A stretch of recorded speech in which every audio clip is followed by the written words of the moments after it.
Welcome again to the Workshop of Wood Spun Round. This is Doug. Today we are working on the hashtag Yo-Yo 2023. I guess it's Yo-Yo Challenge 2023. Bruce Jordan over at Jordan Woodworx has set up this challenge, and quite a few folks have already taken up the challenge. This is my entry into the challenge, the Yo-Yo Challenge 2023. Just for fun, something new and different that most of us have not done. I'm working with some Coco Bolo here. This was one piece. I cut two slabs off the end of a block. They are in side grain orientation, so bowl orientation. I'm using my 1/2-inch bowl gouge like I normally do. So far right here, all I'm doing is I've got it drilled. It's on the mandrel, and I'm simply taking the corners, getting it down to round. Once I get it down to round, I will size it and start rounding over the corners. We're getting pretty round there. And so what I'm doing here is working on getting it sized. I've used my parting tool, gotten the size where I want it, and now I'm just getting the entire blank down to size.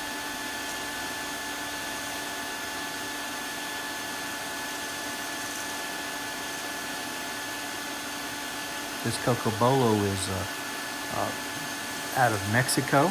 It is very hard, very dense. It's also very oily. You'll see that a little later on. I'll show you. So right here, I've gotten both of the two blanks down to size. I'm starting to shape them into a yo-yo shape, rounding that outside edge, pretty parallel inside and outside, just with a rounded outside edge. I won't show you all of this. This is it's going slower than it often does, but that's simply because the wood is so hard, and I don't want to run the risk of splitting it out. And so we're just taking our time here. You may also hear the vacuum running. Normally I don't run the vacuum except when I sand, but this wood, it's not dusty, but there's a lot of odor that I'm smelling, so I've got the vacuum on to pick up as much as it can. It's not getting all of it by any means, but it is picking up some of the shavings as they come off the tool. This little pull cut, getting the face of that one side as smooth as I can get it directly off the tool.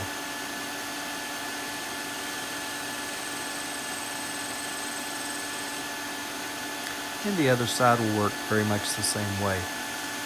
I'm only going to show you the one side here. You see nice shavings coming off, partly because the tool is sharp, but also this wood, like I said, it's very oily, and so the shavings really come off of it nicely.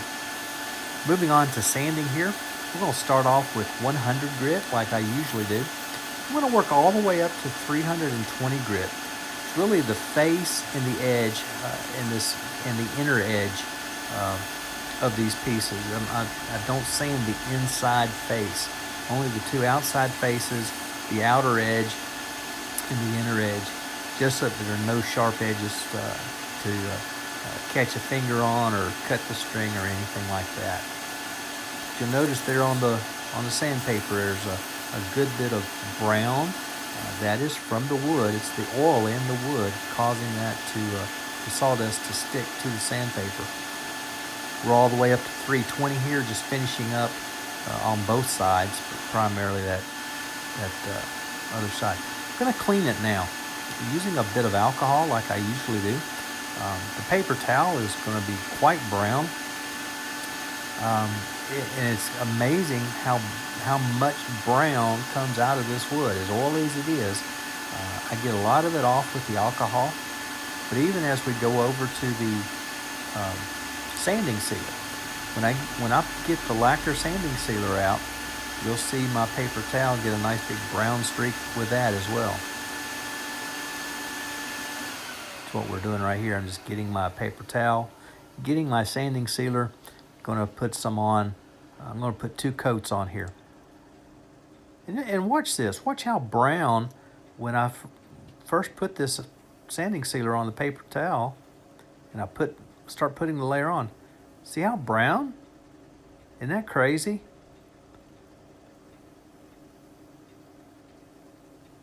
That's why we use the alcohol. That's why we use the sanding sealer. I want that wood to be not only clean, but then get a good base coat of sealer on this wood before we start using the Axe abrasive and polishing paste. That way I get the best shine possible.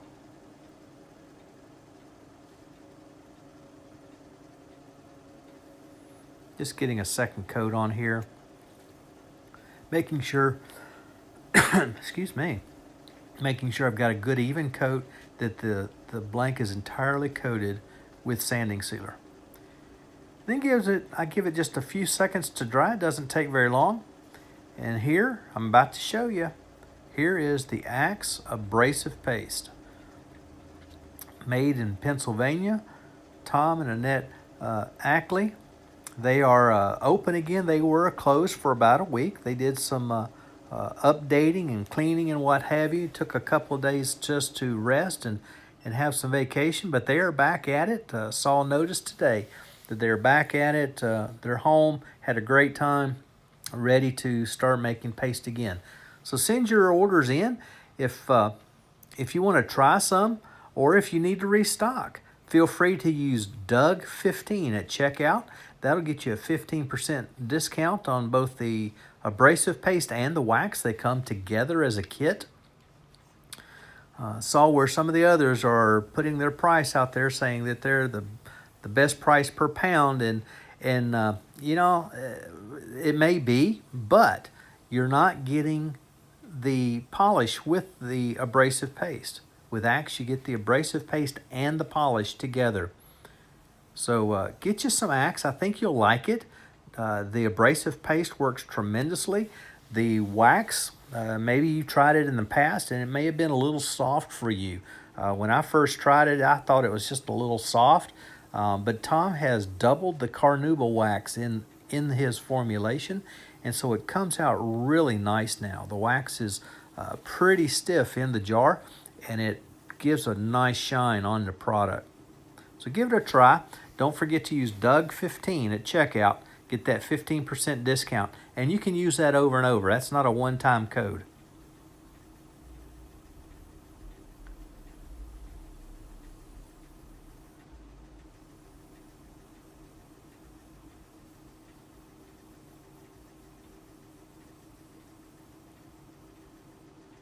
I do need to apologize for the photography here. I had cut the camera off, had to do something else. My wife asked me to come help her, and when I came back and restarted, I thought everything was still the same, but the angle of the camera had changed, and I didn't change it. So it is just a little different for here for a few minutes while I'm doing the polishing.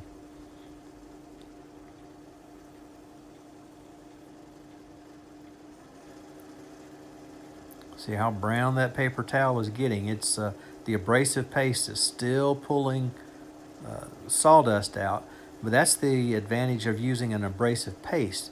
The waxes and oils that are used to carry the abrasive collect that dust, and so you're not getting the dust in your face, you're not getting the dust in the air like you would with a sandpaper. Before I started using abrasive paste, I often would, especially with small pieces like yo-yos, pins, those kinds of things, I would often sand all the way through the micro mesh, and gives me a very similar result. However, all that dust was in the air or in my vacuum if I was using the vacuum at the time. But here, there's no dust.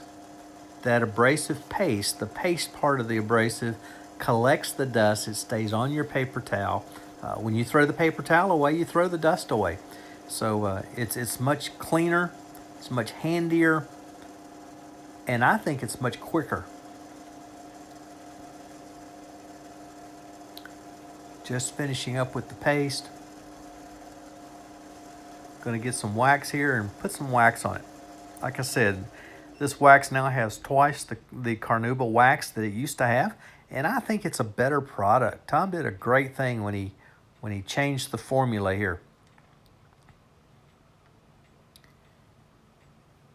And as a consumer, the best part is he didn't raise the prices. The price stayed the same, even though he's adding double the carnauba wax. And this isn't a raw carnauba. This is a laboratory grade carnauba wax that he uses. So it's a great product, does a fantastic job. So I usually apply it with the lathe off, and then we'll, under power, with the lathe at a slow speed, rub it in further until it starts feeling like it's dragging. When my paper towel, take two. When my paper towel begins to drag, I will speed the lathe up and buff this wax to the high gloss that I expect it to be.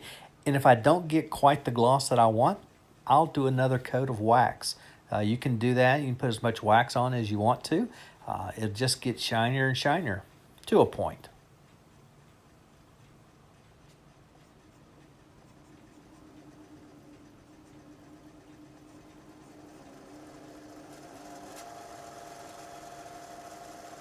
All right, sped the lathe up, do that final buffing, and then we can go over to the assembly table. So I'll see you over there in just a moment.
Well, here we are at the assembly table. Sometimes it's called a saw.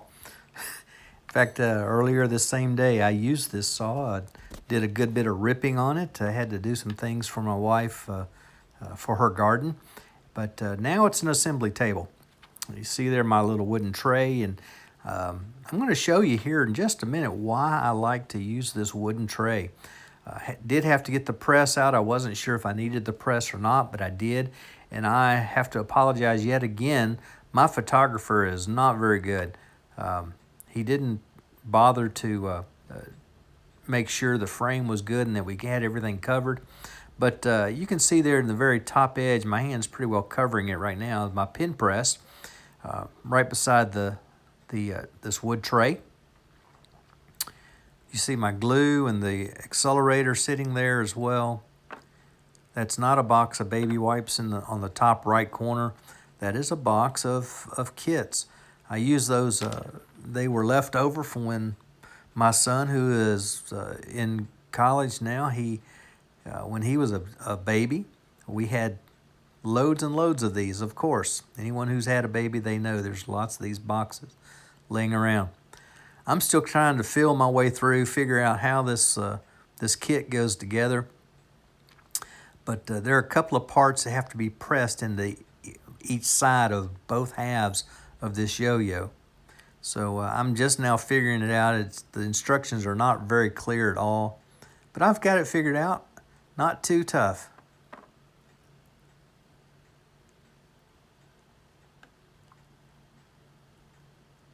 There's a brass or bronze inner piece that a bearing, an axle goes through and a bearing goes between. And then on the outside, there's in this particular kit, it's a chrome button that goes on the outside, but it has threads in the center that the axle actually threads onto. Got it all put together now, getting the string on it. We're going to change the camera around. I want to show you, unlike some of the other yo-yos around, mine's going to work.